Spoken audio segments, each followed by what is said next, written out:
La rentrée de septembre, c'est aussi souvent le bon moment pour faire le point sur la santé et le développement de l'enfant. La vue, les dents, les vaccins, quels sont les indispensables points à bien vérifier pour que rentrée rime avec bonne santé. On fait le point ce soir avec vous, Vicky Bogart. Alors Vicky, en quoi consiste ce bilan de santé à la rentrée? Il faut savoir que chaque enfant bénéficie de 20 examens de santé gratuits jusqu'à ses 16 ans chez un médecin généraliste ou encore un pédiatre. C'est l'occasion de faire le point sur la croissance ou sur les vaccins. La rentrée scolaire rime aussi avec santé bucco-dentaire. Tous les 3 ans et cette fois jusqu'à 24 ans, les enfants bénéficient d'un rendez-vous gratuit chez le dentiste grâce au formulaire MT Dents. Mais l'idéal, c'est quand même un contrôle tous les ans. Oui, il ne faut pas oublier non plus le contrôle de la vision, très important. Tout à fait, car quand il y a une déficience visuelle, cela peut provoquer rapidement des retards dans l'apprentissage et on s'en aperçoit souvent trop tard, car l'enfant ne va pas forcément se plaindre. S'il cligne beaucoup des yeux, les plisse ou a des maux de tête, eh bien cela peut être le signe d'un problème de vue.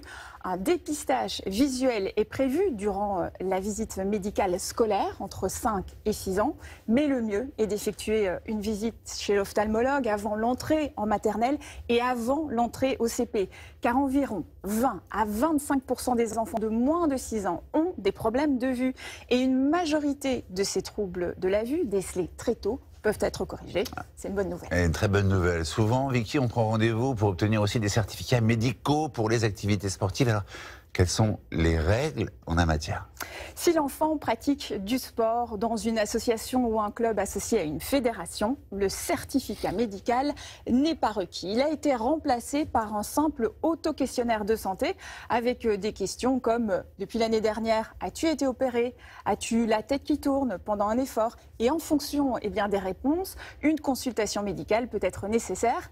C'est le cas pour certains sports à risque, comme des sports de combat en compétition. Alors pour s'y retrouver, un simulateur sur le site service-public.fr permet de vérifier si un certificat médical est nécessaire. Cela évite d'encombrer inutilement les salles d'attente des médecins. Ces derniers lancent d'ailleurs une campagne baptisée Septembre Violet pour dénoncer les demandes de certificats injustifiées ou parfois absurdes. Eh bien, merci pour ces précisions, c'est noté.